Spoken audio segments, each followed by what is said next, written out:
যে আমরা বাংলাদেশ সরকার ধর্ম মন্ত্রণালয়ের উদ্যোগে বৌদ্ধ কল্যাণ ট্রাস্টের ব্যবস্থাপনা নেপালের লুম্বিনী, এটা কপিলা বস্তুতে, Lumbini district লুম্বিনীতে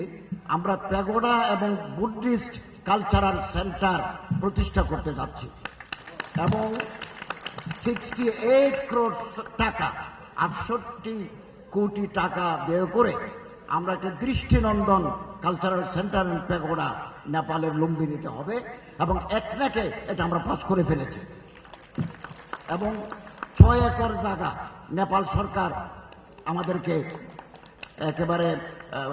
free of cost দিয়েছে এবং আপনারা যারা বাংলাদেশের তীর্থযাত্রী নেপালে যাবেন ওই কালচারাল সেন্টার আমরা দেখতে পারবেন এবং ওখানে আপনারা ধর্মীয় কাজকর্ম কর্মকাণ্ড সম্পন্ন করতে পারবেন।